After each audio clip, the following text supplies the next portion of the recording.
Deerfoot Church. Yeah. And then whenever they I'll just like that. Yeah, I can hear that. Oh, that's because it's probably like a storage, probably. Occasionally throw that. So it probably looks familiar or something bubble. That's the one thing I say usually here. Walmart and I'll probably also go. There we go. Yay! Okay.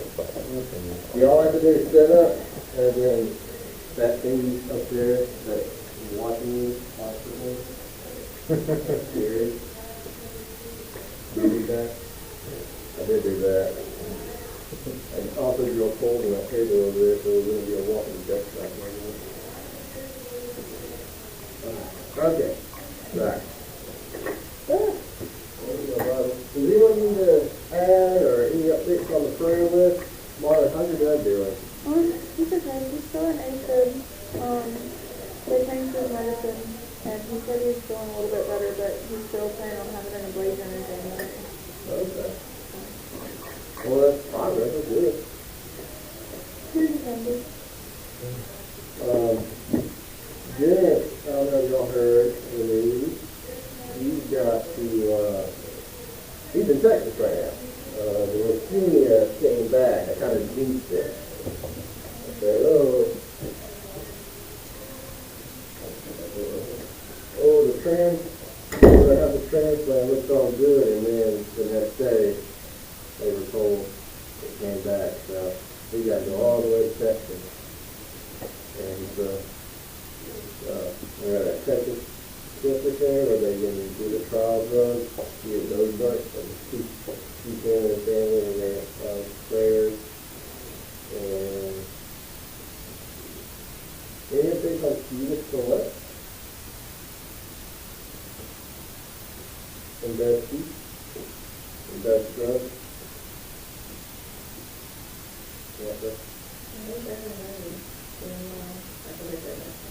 Is Doug still on the ventilator? I don't think so. Okay. I remember a while back they said he was on the ventilator. I was like,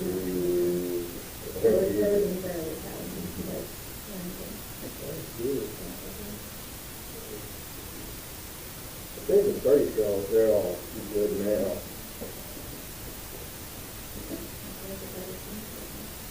Yeah, just me.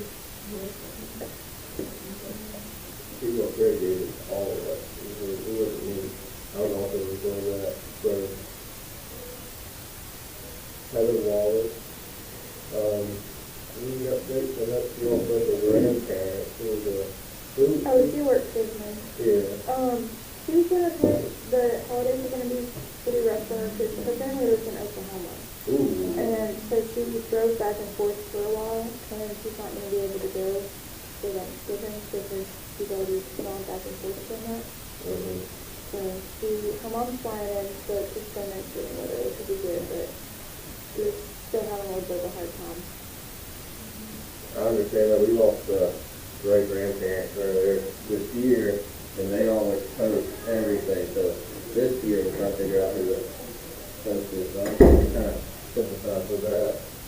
And then it's always tough and real to you and keep her and the family in prayer, too.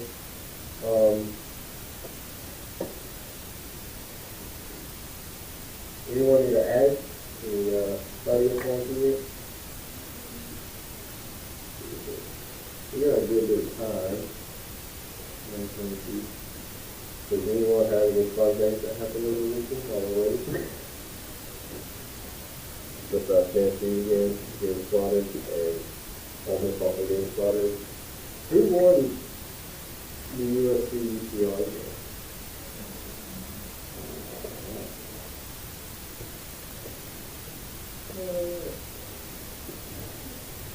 Yes, we got a lot of people out on the holidays, I think. Yeah, Thanksgiving. What day do you think so? Oh, you just see it for the... Alright. Hey, won. You don't want that. Why? Alright. How's school going for you, Caitlin? No one? How y'all doing?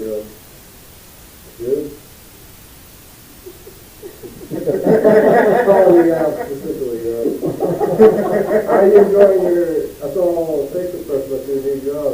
Yeah, it's done really good. My kid really surprised me last week, and he came my day. Are you a teacher assistant or a counselor? Or? I have many hats. I teach a psychology course to juniors and seniors, and I do counseling for the entire school. But I also substitute when teachers are out, and I do a tutoring. I run a tutoring thing called lineage. That's all they do. It's like a baseball hat with like that English flavor hat. And, oh yeah, we have a Christmas party. That's coming up. Yes, we have the Christmas party. It's the Gilmore are hosting.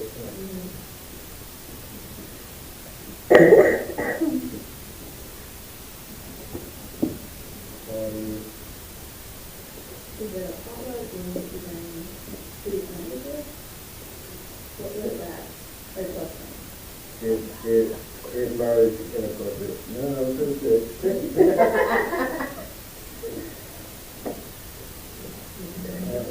Nailed it. Is it a follow up? I don't know. Last year it wasn't, was it? I don't know. I don't know exactly. I think it was out.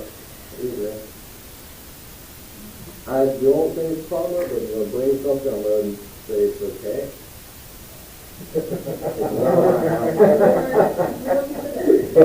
Like, what is the... So he brings the light out. Yeah, so the rule this year is either you can bring what else a gift, so that's like a gift in your house if you don't want it. I don't like this, I think someone would like it, get out of my house. Or $10 gift. You can't get rid of the thing.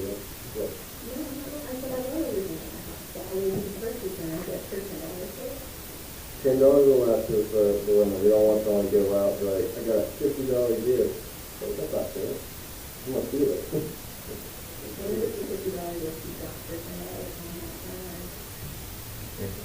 I want to do a receipt. I want to do a receipt. So you pull that dagger right there, and you're going to bring the receipt. So then when I feel it, I will have a no fall. Y'all have like sickness all y'all got. Yeah, well, we just moved into our rental house here in Tropical, so everything was chaos. So, yeah. Oh yeah. Where are y'all at? Are y'all more structural or? So it's technically structural, I guess.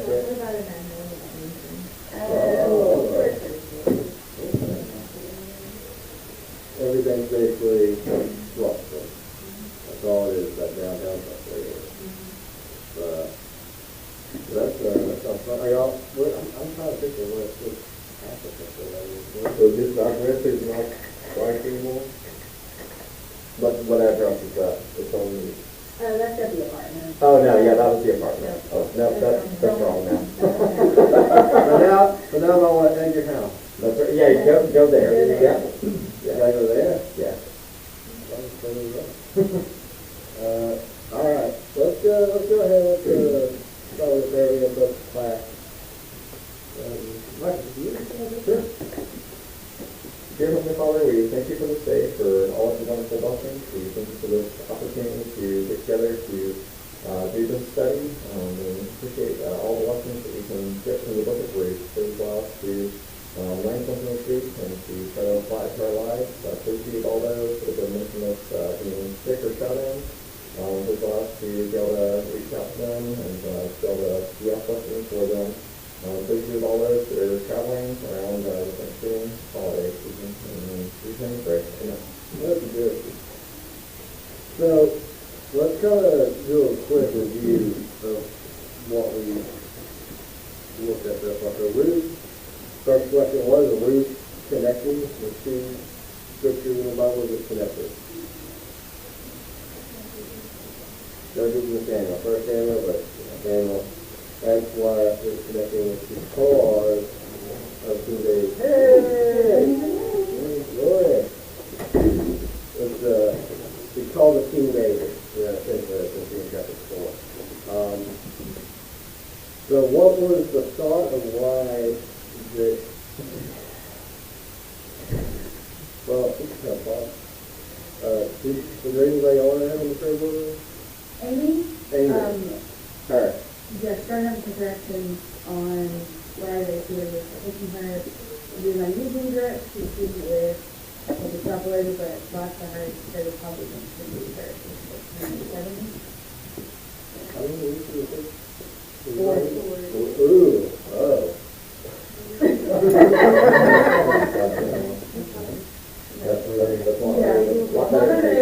Yeah, the water broke at 18. Oh, wow, wow. Yeah, there's been on steroids and stuff, but last I heard is that they're going to do it. Jeff, have you heard any updates on Ian and Beth and Doug? I talked to Andrea about that, and there's progress, but it's just extraordinarily slow progress, like really slow.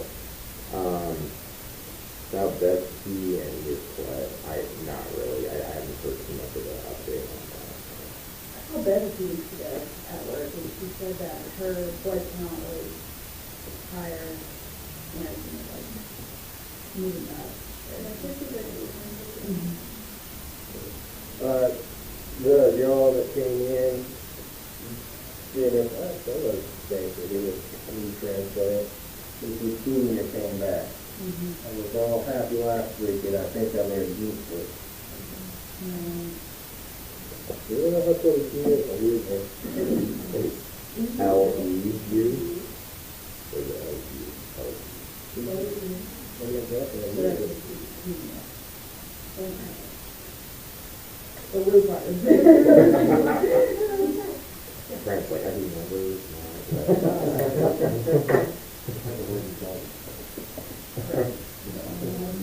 Oh, I don't want to. All right. So you already did an opening prayer. So you got an update? I don't know what to do. Well, Adam, for the closing prayer. All right. Okay. Audible. So Ruth finished 1 Samuel with the judges. It's mainly about kind of connecting that origin, that lineage of David. One of the things I was going to ask, like, in the reminder, why is it thought? Again, it's all has to specify. This is more Jewish, almost teaching, but why is it thought that they've left for Moab originally, and why they leave Moab to come back? The family. So, the end of the time when they left for 10 years because there was a drought in Israel, and then started happening again in Moab, and then the loss of the husband and the son kind of made them come back.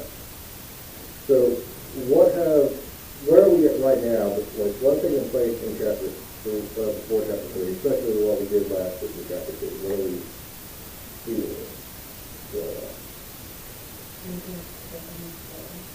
Yeah. Ruth is, she's not a maidservant, but she's been given permission by Boaz to come and do on her land. We see, from Deuteronomy and the law that they're not supposed to pick up what they drop. They're supposed to leave the corners of their fields open, and it's for the poor who are needing of it. And Boaz is starting to take attention of this. And Ruth, he actually put protections over Ruth. He basically don't go anywhere else. They here at the end, Naomi and Ruth are talking about this interaction. So we're going to pick up kind of like with what I was saying in the first class, like they kind of have a little scheme on how to get this to work. So they know this is going to be a kingdom. Like, oh, what are you going to do? You should do it together. You should. So we're going to kind of see how that plays out. I mean, Boaz subsequently has like a plan also for the story. important. So I kind of call this the chapter of the plan. So, let's go to just the first 13 verses of Ruth again. Then Naomi, her mother-in-law, said to her, My daughter, will I not seek security for you, that it may be well with you? Now Boaz, whose young women were with, is he not our relative? In fact, he is winnowing barley tonight at the threshing floor. Therefore, wash yourself and anoint yourself, put on your best garment, and go down to the threshing floor. But do not make yourself known to me until you finish eating and drinking. Then it shall be, when he lies down, that you shall make the place and lie.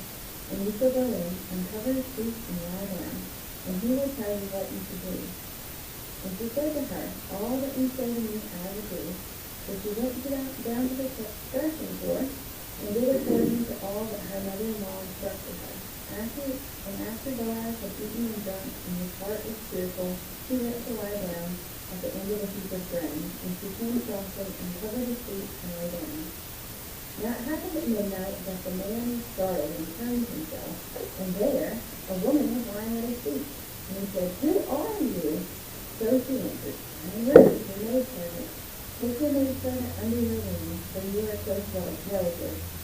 And then he said, Blessed are you of the Lord, my daughter, for you have shown more kindness at the end than at the beginning, and that you did not go after young men, whether poor or rich. And now, my daughter, do not fear, I will do for you all that you request. For all people of my town know that you are a virtuous woman. Now it is true that I am a close relative, however there is a relative closer than I. Stay this night, and in the morning it shall be that if he will perform the duty of a close relative for you, good, let him do it.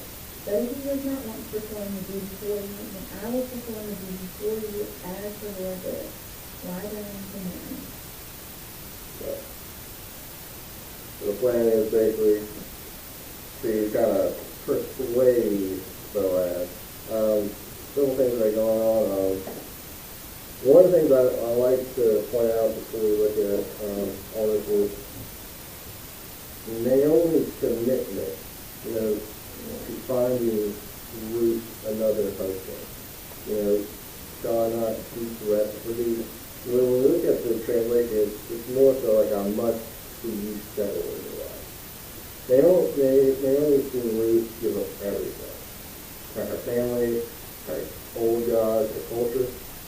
And so there is, I think, kind of like this feeling of obligation.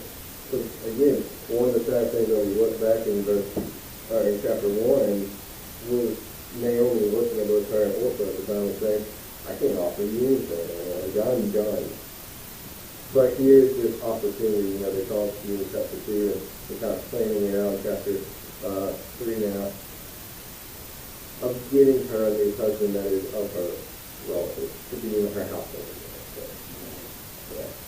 And so I kind of think that it's a very strong view of the commitment they both have to each other. Mother-in-law seeing her daughter-in-law have this opportunity, vice versa, the daughter-in-law doing what she can for her relative as well. So it's that kind of commitment that always strikes me because I'm kind of jumping ahead, but when we look at Orpah and Ruth, it kind of makes the connection of people in today's culture when they get baptized, when they, after a long period of time, things don't go their way, they can go like Orpah. They can go back to their old ways, their old culture, their old life. Or they can go like Ruth.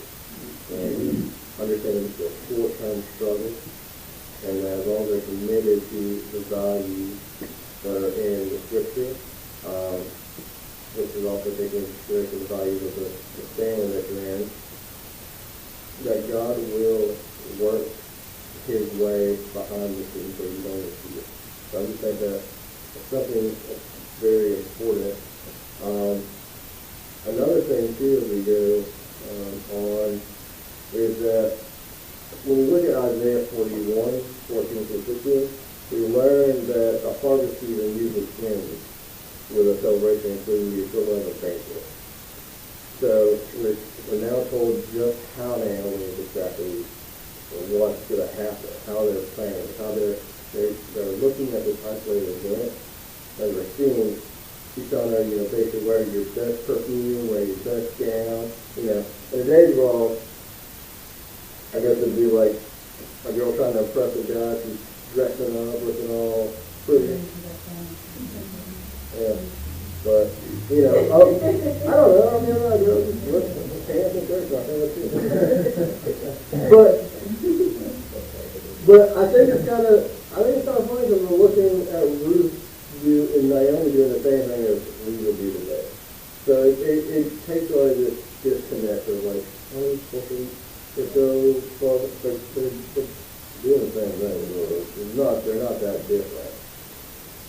But one of the things that is kind of interesting when you look at it is when Naomi actually finds Boaz and she's presenting herself. So we see that uncovers the lie down. According to our customs, this action on part of Naomi and Ruth appears very objectionable from a moral standpoint. There's two ways of looking at it. There's, I'll get into it, but one way of looking at it is when she's lying by the feet of Boaz, Ruth is perhaps intending to present herself as a petitioner for protection, a form of offering oneself protection, kind of like when you look in Exodus 4:25. If someone can get there real fast, Exodus 4:25. This is where Moses believes his son who was not circumcised gets circumcised. So, alright. The Zipporah took a flint and cut off the same portion and touched Moses' feet with it and said, surely you are a bridegroom of blood to me. So, in the same, it's not like the exact same instance, but it's an instance where you present to the feet of somebody for their protection or, help, the cultural thing.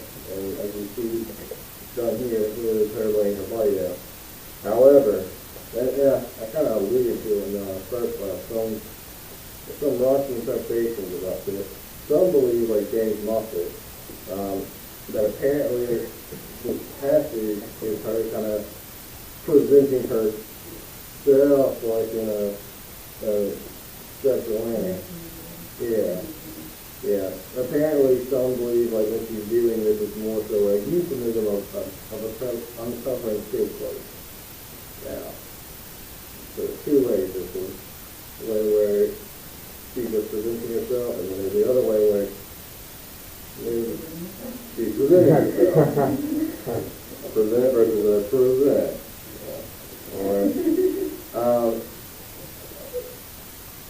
So one way you can look at the latter part is maybe there's some of her old Moabite culture coming out. Maybe she's missing. I'm just saying. They're not, she's still learning. Well, it's a euphemism. It's a euphemism more so than actually doing it. So, Naomi, he instructed her to do this. So that's why I'm more of a camp of the former. I don't think Naomi would be instructing her to do some type of like Moabite, type of ritual or something like that. And that's why I'm like more of the former. But again, I present this argument because there are some people out there that are going to have that. So taking it back like this, if we're just looking at it like, well, why would her mother-in-law be so up for it? Well, I think it. But again, looking at this, what is Boaz's reaction? Became startled. Why would he be startled? I'm guessing I was asleep and wakes up to a woman. That's one way.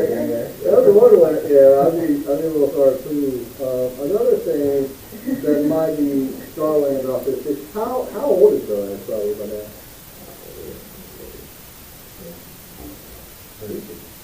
It's probably old. I want to say 150, but let's just say there's probably a pretty good age gap between him and Basically Ruth. like an animal type age. Yeah, versus- like he's got his own land, he's been here, Like maybe 40 to 50. 40 to 50, and Ruth's probably about maybe 20. That'd be the highest I'd say around that. So that's a good bit of life between them. Years. Clearly does not consider himself to be a young man because he says you're going to go after the young men. So, And that's why I'm alluding. Yeah. That's one of the things that's startling. We're looking at Levitical, I was about to say it, Levitical marriage.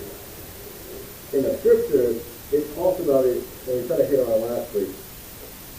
It goes to the brother, she goes to the brother, and then the next brother, and then those brothers is God. But the European culture, not with the Gentiles, but also with the Jews, Israelites, there is this weird kinship. Nowhere is it really mentioned in the law at all about marriage kinship. That's something that's very important. It's kind of showing in my opinion, it's kind of showing that sometimes the traditional law that we see takes its own route.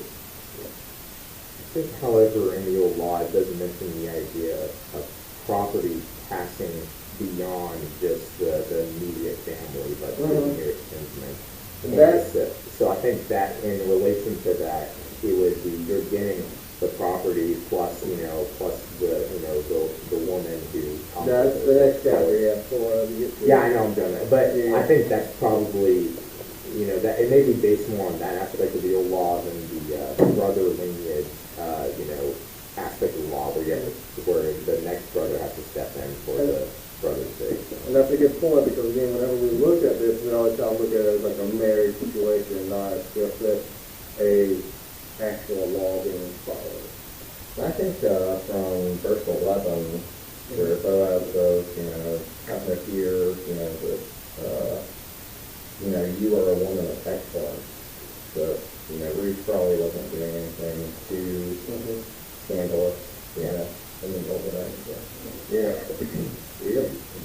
And again, I don't believe she's out there being outspoken. Right. It just be, I feel like in order to iron trust his eye, we have to look at the other side of all we have in the world. Because when you do notice and point out these verses, it becomes a little bit more like, I think it's playing it up a little bit. Yeah. It's calm down. It's not a Game of Thrones.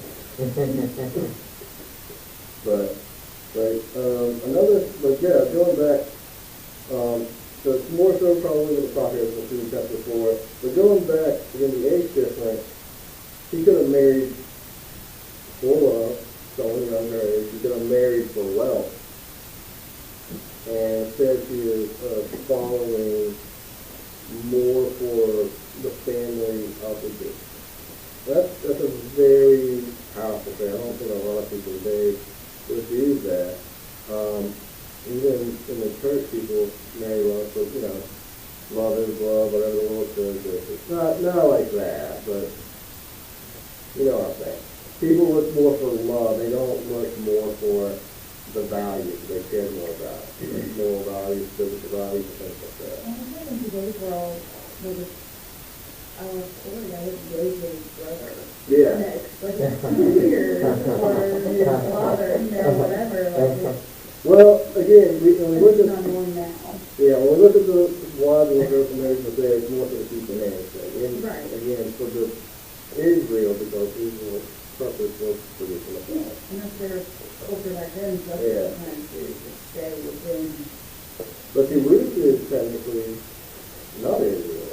just trying to stay within their own family. See, again, it goes back to that, that's a good point, is that Boaz is that redeemer, the Christ-like figure.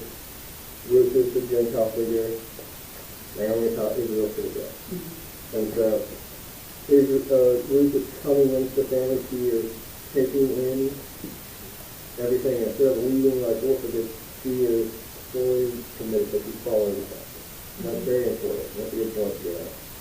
I would not want to see that ever happened to us in June. But another thing too is the skirt that we see in verse 3:9. This is the same word in the plural that's translated as wings that Boaz does within Boaz's prayer back in 2:12. And so where he speaks of Jehovah under those wings, thou Ruth, art come to take refuge. The metaphor comes from the protection that a mother can provide for her chickens, and perhaps the connection is intended to be like the resemblance that Boaz is spreading the skirt over Ruth in the same way that Boaz is on prayer that Jehovah would spread his protection to Ruth. So we're also doing that kind of connection. And when we look at verse 10, blessed be thou, Jehovah, thou hast showed more kindness on the latter and than at the beginning. It goes back. He is giving Boaz an opportunity as well. This is God, as we were calling on God working behind. Boaz is basically single from Semitic traditions where he's a widower, but he's single. He's got no one in his already. Very long. And God has proved into a woman that is more than capable of following not just the law, but what it takes to be an example of it. So it's a very popular. So any thoughts and comments before we move on to any other things before we get chapter 2? Yeah, I mean, one thing I hadn't thought about that I just think is interesting is like it almost appears that Ruth was the one who proposed to Boaz. That is what happened. I mean, it's like that's kind of like I don't know. That's like really like interesting to me, and like that. When I look at the whole book, like it's kind of funny as this is, like it kind of reminds me of a Hallmark movie, to be honest. So, Yeah. I was just like, This was like for Jewish women, this was like their little, romance novel, like part of the Bible, I guess. So I don't know. It's very like interesting to me, like some of the elements that are unique to Ruth that you won't find anywhere else in the Bible. So. Because it has had proposing. Maybe it's on the phone. About the mother-in-law and Ruth, too, because Right, sure, yeah, that's true. we all know about mother-in-laws, and we've done all this, want to follow them to the end of the world, and sacrifice our own well-being to make sure that they're taken care of too. So I think that's the most powerful thing we have to need, so love for the mother-in-law. Yeah, in a weird way. Yeah. I don't say in a weird way. He's kind of showing you part of the example of, I'm not calling her like a deacon, it's just like a position, but like the deacon duty of serving, the duty of the widow. It's very important. But And I think that's the feet thing too. I think we see a lot, and even in the New Testament, that the feet are related to being a servant. Like Jesus as we walked saw up with Exodus. Yeah. So I think that's, she laid down at his feet as a servant, not as a, yes. Trying to entice him. Again, I'm not saying she's I'm just saying that people will say that, and I'm glad No, I that didn't know that. That's not the version. I'm glad that people have said no, you point out these things, because sometimes when I do present the other side, I'm always worried, like, will this do? I mean, I interpret this as Ruth presenting herself as a candidate, not Yeah, and you know what Justin, silly, but you know what Justin's saying, yeah, she is basically initiating a proposal. Yeah. So, basically doing anything she can to survive and prepare for it. and I think that is, again, looking back at chapter 2, that was the big thing of Boaz. Like, he saw the hard work that she's doing for Naomi already. And so, seeing this continuing, it just makes, again, it's like God playing behind the scenes, like, this makes it like a really good message for me. So, I'm going to move forward before I say anything. All right. So we get the last bit, what he do, 18. But she laid at his feet until the morning, but arose before him to dress now the lady. And he said, let it not be known that the woman came to his Lord, and he said, bring the garment your way and hold it up. So she held it, and he measured it up 6 measures of water and put it on.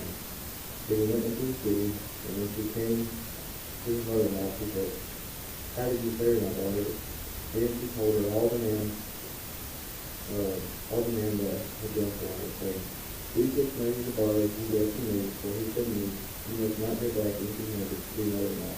She replied, wait, my daughter, until you learn how the matter turns out, for the man will not rest, but will settle for the matter today. Right. One of the things I do think is very interesting is the beginning. You know, Boaz is basically say like, you know, no one knows that he came and everything. What is he basically trying to get across on this to the audience, you know, to read it, when we're reading it? What he kind of something similar to what we say there. Don't go out to the bar, don't go out to the because you don't want people to look at you as a Christian kind of association. You know, so same thing. If he was known by him trying to get into the life, but then see what he's really awful.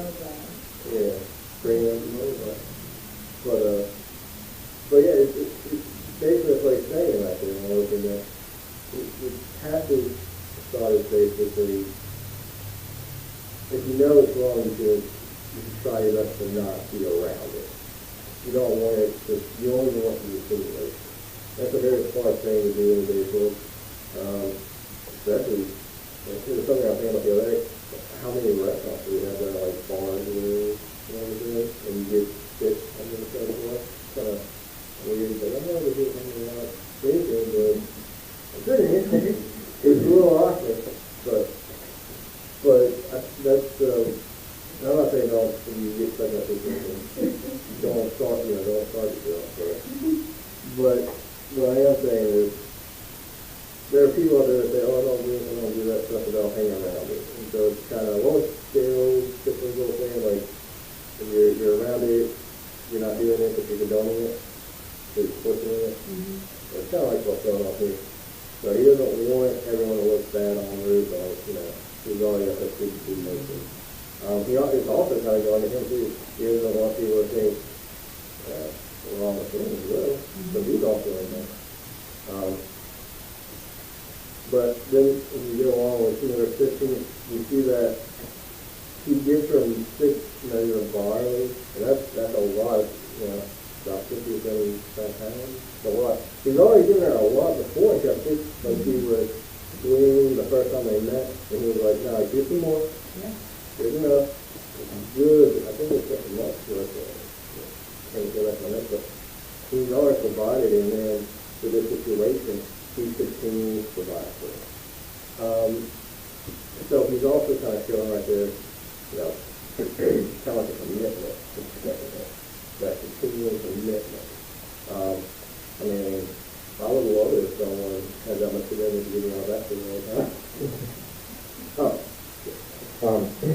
Before we depart from verse 14, I think it's important to point out that, you know, for those who kind of read more into the situation than is actually there, the idea that there is some type of either sexual meaning or sexual encounter that happens here. You take a look at verse 14, it says explicitly that so she lay at his feet until morning. It doesn't really sound like anything happened there sexually. Matter of fact, we have kind of the detailed evidence that nothing did in a sexual way happen in this scenario. So for everyone who kind of makes that argument, to me, that's the detail that does away with the argument entirely. Yeah, and again, I'm 100% sure that's still thought. The thing that James Moffat, what he and another scholar said was that the laying at the feet is a euphemism. Oh. So they try to twist it. It's a euphemism. It's really. So in verse 8, when she was laying at his feet and he found her laying at his feet, was that euphemism too? Yeah. What he's saying is he's reaching into the waistband. Right. Yeah. So yeah, I'm not saying it's right, but I mean, look at our culture today. We have a lot of euphemisms that sound like what I'm saying. You gotta. I'm not saying it's right, but I'm saying how I understand people today would do that. Yeah, that'd be a tough to defend. again, wrong, but again, I do think again, Boaz sees just the commitment so much that he's kind of already shown that he already wants to provide like a husband would want to provide. He's provided, he's kind of, even though he knows that Ruth wants him, he's still kind of like showing like, I can, doing his best, as an example. I kind of find that commendable. I know several people, when they get married, they're kind of different. They're kind of like, they're like, oh, let's switch off on the holiday. Yeah. Boaz, on the other hand, he's basically showing that, with the rules, the laws that God has given us, it's not a switch on and off, whether you're at church or switch on and off when you're in public. The light switches off. Yeah. When you, back in Genesis, the two become one, that is your other half. You need to make sure your other half is, well kept. Whether it's spiritual, whether it's with food, the business thing. And he's showing that he can do that. I kind of find that commitment. Again, looking at 14 where he's like, oh, we don't want people to get the wrong idea. He's protecting her from a reputational sense. He's a foreigner. And then also continuing to provide the food for her. He's a really commendable guy. And again, it goes up to that Redeemer Christ figure that he is. Christ will always provide for you. And Christ's word will always help you in times where you're not sure if you're supposed to, be with your friends at this place, or his word will guide you. And so part of that is a constant study. You have to put some more every day on studying, even back in the old times, we read. They had these things all the time we're looking at today. When we look at verse 15, who art thou, my daughter? This might mean that Naomi didn't initially recognize it because it was so dark. We have the time of the morning. But the words my daughter also kind of negates that. So the reading, the reading of cross-reference Bible has, my daughter, how hast thou wrought, and then this is from Moffat, how they say. She's basically asking Ruth, like, did he kill her? Did it work? Perfume too strong? Again, it goes back to what we were looking at. They're trying to woo Boaz. And so if you Ruth, and first thing she wants to know is, hey, playing West or playing not West? And then still my daughter back in the word of Naomi says that she knew that Boaz would not rest until the matter was settled. So it makes her happy. What's that matter that's coming up? The matter that's settled. So you don't presume that Ruth's already told her what happened. Yeah. I think in verse 17, the end of it where it says, he gave to me what he said, do not go to your mother-in-law empty-handed. I think that's showing that the gift from Boaz was 6 measures for, honestly, like a gift to Naomi on his behalf. Yeah. Also, like he wants to make a good impression, not just, like, I'm going to take care of you, Ruth, but, if you say that your mother-in-law. It goes back to what you were saying earlier about, like, how many of us have good relationships? Yes, yes. So he's kind of doing that. And they're also related, too, so he's also got obligation as well with Naomi, just in general. But what's the matter at 10? He needs to go to the King's first in line for the property and for taking Ruth as a wife. Yeah. And settle that matter first. Into the football field. I told you it's what I'm That could be another reason for the hiding of the meeting in the middle of the night, is that he didn't want the closer kinsmen Yeah. to hear about it. That's the thought I And never then he thought knows he about. has an attic. Yeah. if he doesn't take her hand or whatever. So. Yeah, that's something I didn't think about either. And that could be the case. I think that's why Boaz, as you mentioned, I think that's why Boaz knew mentioned Ruth.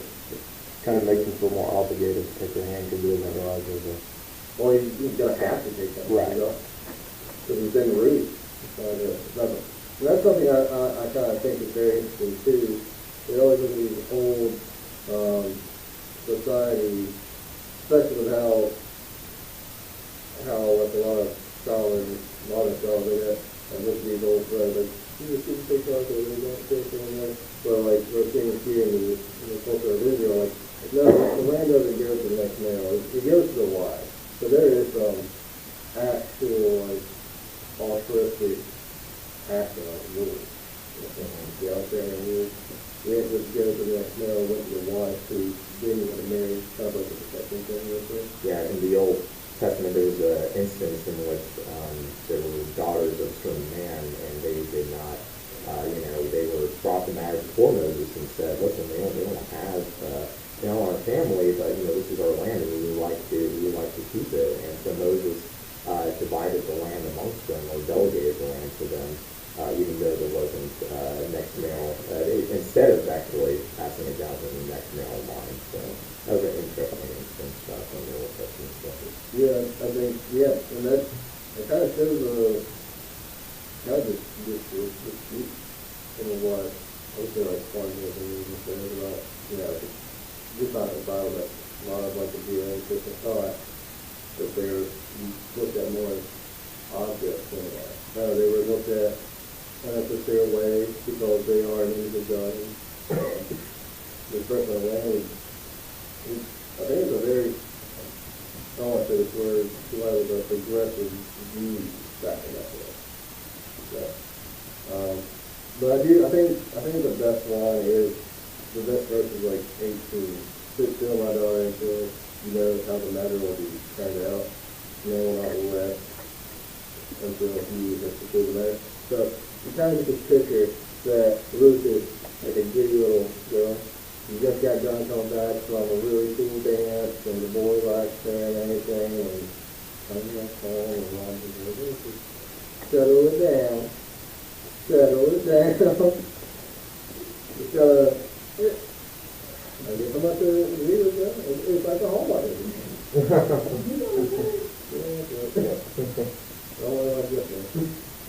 Oh, because I have a mother and a sister. There you go. Hallmark is amazing. Yeah, well, I've had to watch a lot of it too. And they all have the same. Once you they do. They're all different, 100%. and they're all amazing, and have one fuzzy village all the time. Oh, by the way, they usually involve land too, so there's Yeah. land involved in And it. there's always somebody that left their hometown. That's right, and they come back to, oh my Somebody- goodness. Hallmark was ripped off the bus. That's right, 100%, they're like the Book of If Ruth. you're gonna make all It these just books, that'd be a great book. It speaks to the nature of the people that we like to see that kind of story. Right, yeah, that's true, that's true.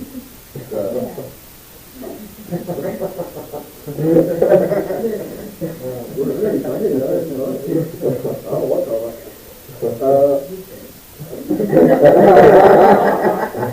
Yes, Victoria. Sorry. But before we start, I want to kind of like have a reflection to see what everyone's thinking. The whole beginning one to where we're at, or before we're going to 3 where we get finished, just the momentum shift is completely different. It's not the feeling. And that's like how our everyday life is. We have good days, we have bad days. We have good months, we have bad months. We have days where we're just, I want to give up, I don't care no more. The days where there's a giddy little girl, or the boy you like, pop the grass, yeah. But this book, again, I've never really, until I kind of started with this stuff, I never really like looked at much of it. This is one of the books that is really reflective of our modern day. It's just, I think just that beginning to current, that shift, it shows, just that it, like, we can see how we always look at the short term, and God has a long term, and we always want to, when the short term is so bad, we want to go short term, we want to give up, we want to, instead of accepting what the Bible says, we want to listen to maybe what the secular world has to say, or the single struggle, we want to go to the denomination, that kind of accept it. We want to kind of put a Band-Aid over the thing that's causing our struggle. And we need to be more like Ruth, where we have to move forward whether we like it or not, whether we're suffering, because this short-term pain is short-term. It only grows if you like that. So, and we don't see what happens to Orpha, because married to love, or she could have been captured into this slavery. We don't know. We don't hear from her. So what we do see is when you take the tough road ahead, the straight and narrow, you don't see it immediately, but what God does behind the scenes, I like to say, when you reflect as you get older, you kind of see where God has placed fingerprints in it. Yes, you're going to be here tomorrow. I didn't need that job right now. I need to continue here, or I didn't need to be with that person right now because look at where they're at versus where I'm at. I didn't need to, I'm glad I can't stay with that denomination with you, because as I've studied more, I've seen through my studies, that's not the kind of thing. And that could have left me down that road, that could have led to convert people like that. And there are you also like thankful that I met this person while I was out door knocking, very poised for the church, to help the church grow. That's what we're seeing with Ruth, and that's why I like that analogy of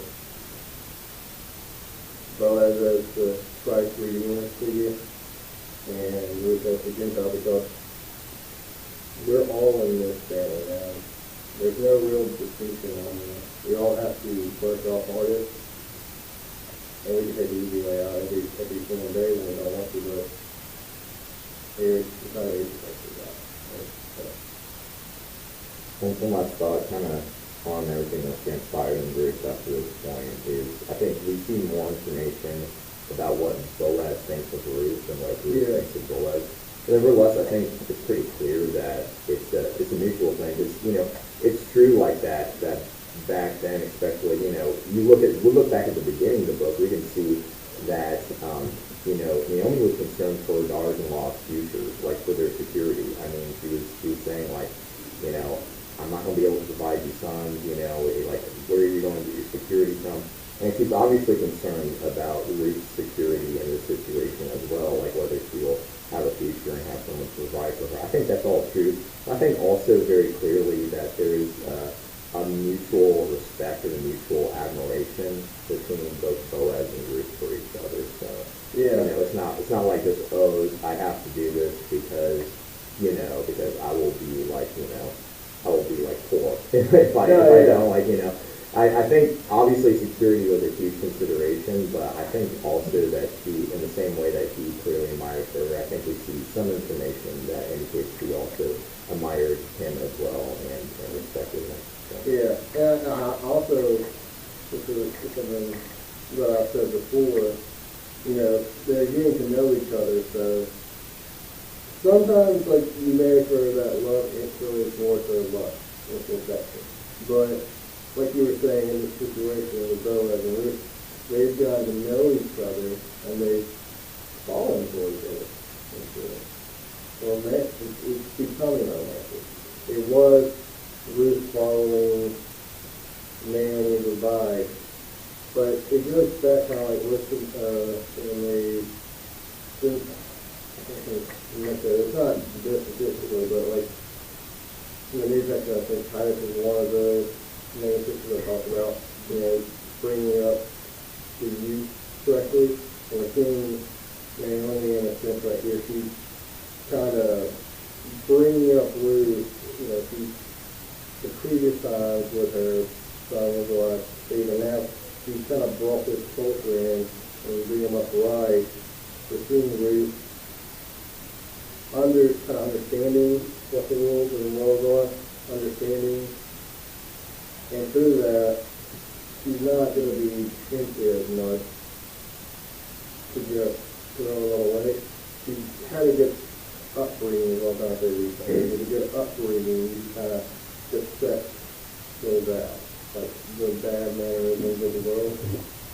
And then, not all the time, some people fall for it, but in this instance, kind of like what Jeff was saying, she's not dealing with Boaz in the sense of the obligation. She was doing the work that's leaning as obligation. And it led to Boaz. And then it led to Naomi, understanding the new kinsman and being all that situated. And so that's a good point to point out as well. It wasn't Boaz that was the obligation, it was they more so keeping up the land was the obligation, but led into the right lead to get that way. Any other thoughts?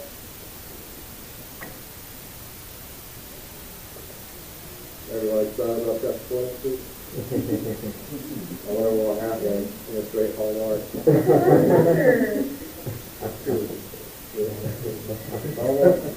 But the Lord before, but here we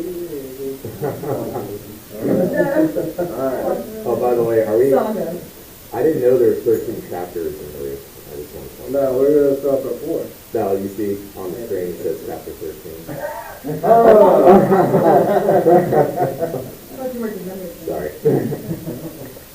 I guess I believe the number 3 is on the stage. That's all. Alright, we're going to the 4 chapters. Okay, alright, can I get you to lead us out in prayer? Heavenly Father, we thank you for saying opportunity to come and hear about your word.